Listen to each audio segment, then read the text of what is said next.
Good morning, all of you. Good morning, class 7th. We are in chapter 16th, which is light.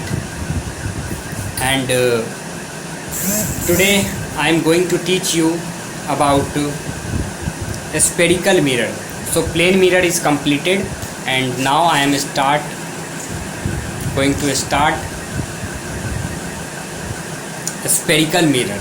So, a spherical mirror is all about a sphere in shape. Okay,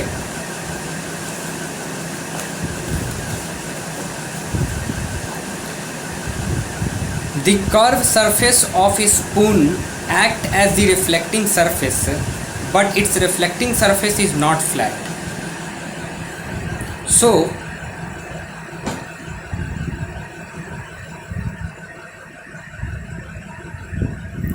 if I will say that, please see this one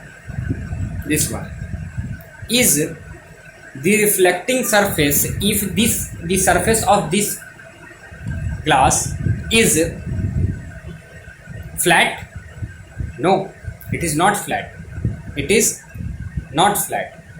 You can see this is not flat, so it is curved. Okay, curved. So this type of a structure are said to be spherical.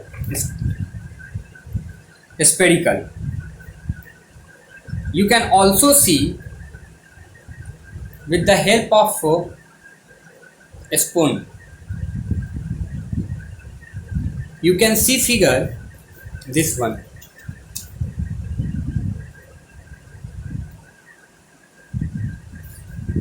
This is a spoon and this is also a spoon. Okay, so a spherical mirror can be thrown off as a part of hollow sphere.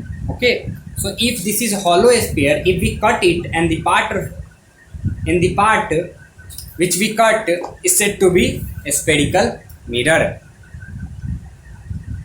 and the reflecting surface of a spherical mirror can be either outside or inside.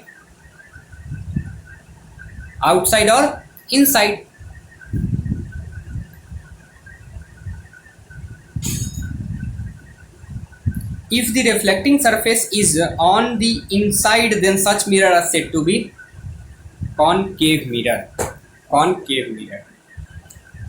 So we can understand this with the help of spoon. Okay, so this curved structure is an example of a spherical part of mirror. Okay, if you can see, this is also a part of reflection where light fall and reflected. Here also light fall and reflected.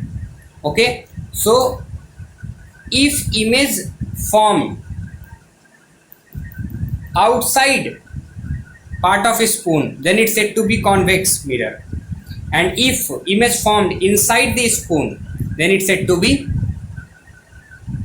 concave mirror. So you can see your face also in mirror.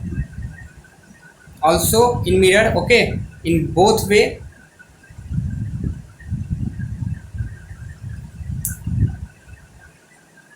Okay, so I repeat, but this is not mirror. If the reflecting surface is on the inside, then such mirror is known as concave mirror. In other hand, if the reflective surface is the outside, then it's said to be convex mirror. It means that those type of mirror, if their surface is like this way, then we say that it is concave mirror. And if the mirror is like this way, okay, so then we say that convex mirror. We can also explain it if image form inside the mirror and image form outside the mirror. Okay, so if reflecting surface is inside the mirror, then it's said to be concave, and if reflecting surface is on the outside, then it's said to be convex mirror. The center of a mirror is called its pole. is called its pole. I repeat, it's called its pole. The center of a mirror is called its pole. Okay. Center.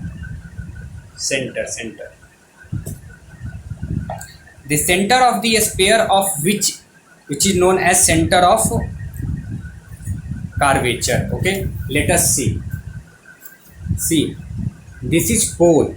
If this is mirror, then this is pole. This is the center part of this mirror. Okay. If you imagine this mirror is an spherical mirror, it is a part of a spherical mirror. If imagine it is totally a spherical mirror, then it look like circle, and their center is here. Its center is here, and center of a spherical mirror is said to be center of curvature. But the center of mirror, the part of mirror are said to be pole. Okay, there are the two difference between both of them. The center of mirror is called pole, and the center of a sphere of which the mirror form a part is known as center of curvature, which is denoted by C, and the pole is denoted by P. The radius of a sphere of which the mirror forms a part is called radius of curvature. Okay, and the distance between pole and center of curvature are said to be radius of curvature, and which is denoted by a small r. The line passing through the center of curvature of a mirror and the pole is called principal axis. So what I want to tell you that, please see. You can see behind me on the board, this is the center of curvature, and a straight line passes through pole and center of curvature is known as principal axis. Okay, and the center of mirror is said to be pole, and the center of spherical form where this mirror formed, they are said to be center of curvature, and the distance between pole and center of curvature is said to be radius of curvature. Okay.